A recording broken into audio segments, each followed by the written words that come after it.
Right, so this is a Crusader Excalibur. It's a 2019 model, and this is probably another really great example of customer deciding to keep their van because they really like their van and they're happy with the layout, they're happy with the way it functions, but they just needed a little bit of work on their electrical system to bring it up to where they needed it to be from the perspective of camping off grid, and they were comparing that between keeping their van and purchasing a new one, and we can talk about that a little bit later on. But this van specifically had 280 watt solar panels, I think, on the roof. It had two of the drop-in style, the companies that tell you that they're drop-in style lithium batteries. They were in the front boot. None of the existing system was lithium compatible, so we did have a solar regulator in the overhead cupboard, 240 volt battery charger in the front boot, no DC-DC charger. So yeah, obviously the system worked for a very basic turn your lights on, turn your pump on, run your compressor fridge. But they were obviously starting to work out that their system wasn't necessarily keeping up with what they wanted to do, and also that they didn't have any 240 volt capability when they were off grid. So the conversation was around what they wanted to run. As always, what do you want to run when you're off grid? And it was all of the things. So they want to run kettles and toasters and coffee machines, the air conditioner for extended periods of time, and just be super comfortable that they've got enough capacity to do all of that, and do it again the following day. So what we've ended up with in this van is a system which comprises of a 620 amp hour battery. We've got a 3000 watt inverter charger. We've got 1200 watts of solar panels on the roof. And obviously we've got a DC-DC charger with the ability to plug in a portable panel to that as well. So the system's all EnerDrive. We've got a LifeTech battery. We've got full submarine monitoring in the overhead cupboard as well. So we've got the two controls. We've got the inverter charger controller in the cupboard here, and we've also got our submarine system. So we decided that this would, the conversation was around where to put their system as well. We like to put them under the seat. In this one it was a little bit tricky to do that because the seat box was a little bit difficult to work with, but as you can see, we've managed to get some inspection hatches in and obviously move the seat around so that we can get that in underneath here.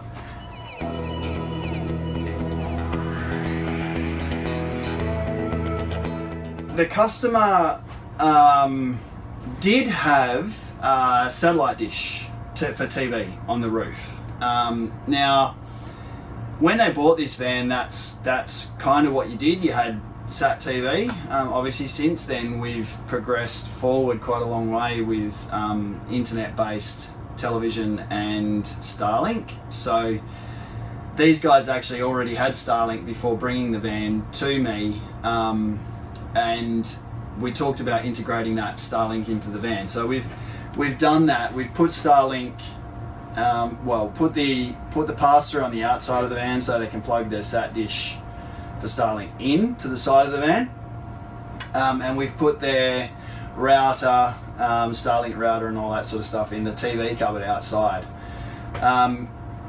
They also were a little bit unsure as to whether they were going to be prepared to get rid of completely the ability to watch free-to-air TV. So what we've done is we've taken the wind-up TV antenna off the van, and we've actually put in a Carfish van antenna, which sits on the front of the van.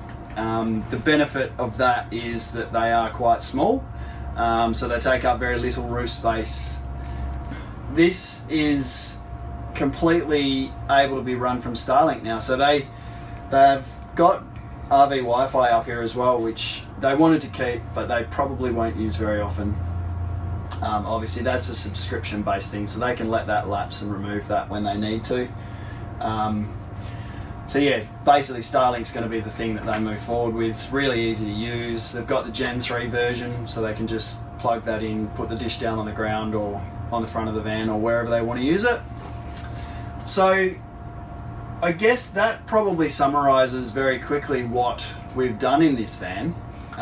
Alright, so just to bring it back to that question about whether to buy new or keep your existing and upgrade to a new power system, I guess probably got to weigh up a few things with that. Are you happy with your van, first of all?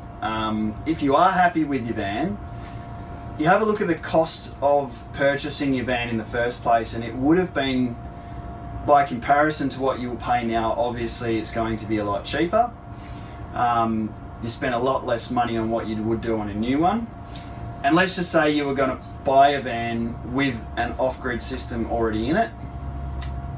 More often than not, what we find is that those off-grid systems still need work to be done to them to make them appropriate for the client's expected usage. So we often see systems that are, imbalanced with solar or don't quite have enough charging capacity. So you might only be able to charge from your vehicle or the roof, or the battery might be too big. That's common now. We're seeing all these vans coming out with ridiculously large batteries in them for some reason. That's apparently the thing that you need. So if you've spent, let's just say you spent $100,000 on your Caravan originally, and you're going to upgrade that to a brand new one of exactly the same model, I mean, you could be looking at 150 to 180 grand. A power system installation can range from anywhere depending upon what your expectation is, but you might be looking at 15 grand, you might be looking at 25, depending upon the outlay and what you want to do with it. So as you can see, you're immediately in front with not spending money on a brand new van versus just upgrading a power system. So that comes down to, again, are you happy with your existing van? This van is lovely. As you can see, it's quite modern. 2019 van, nice white fixtures and fittings, leather couches. It's a nice space to be. So these guys were very happy with their van. They were quite happy to spend the money on doing the power system upgrade.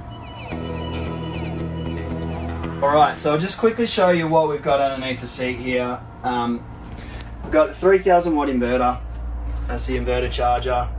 We've got our solar regulators and DC-DC charger in the corner there. All of our fusing and isolation, and our 620 amp hour fully compliant to AS3001 battery.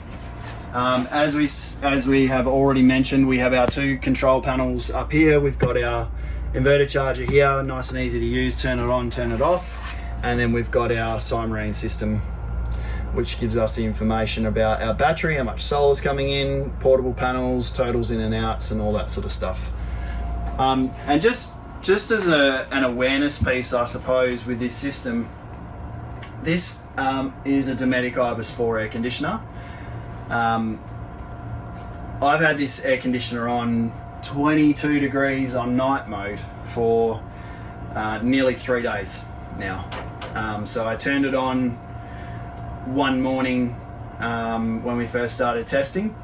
By the end of that first day, we were sitting at 100%. So it was running the Caravan, bearing in mind the ambient temperature in our particular part of the world is pretty low at the moment, so we might be looking at mid-20s to maybe at best high 20s. So the delta between internal Caravan temp and external temp is not great, but we're running the air conditioner all day and then running it all night as well. Coming out the next day, and the system is inputting power straight away as soon as the sun's up, and at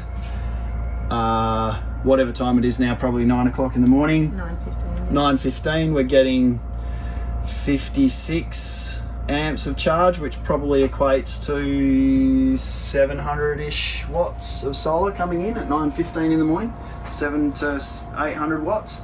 So as you can see from that, we're actually charging the battery as well as running the air conditioner, maintaining temp in this van, and this is day 3 doing that. So system is very capable, very appropriate.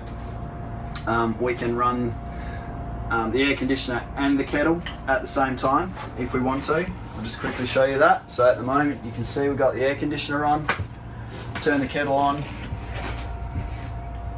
and if you come back over here you can sort of see straight away that we're discharging the battery at a significant rate now, 150 amps coming out of the battery, which if we then go and have a look at our inverter controller, 192.37 kilowatts of load coming out of the system. So as you can see, you can run multiple appliances at the same time, which is, you know, it's not a house, so we can't run everything at the same time, but you can run multiple appliances at the same time with this system, up to 3,000 watts. Alright, I think we'll leave it there, guys. That's probably enough information, so feel free to hit us up with any questions on YouTube or socials, or come to us with questions on email. Happy to take your calls as well. We'll speak to you in the next one.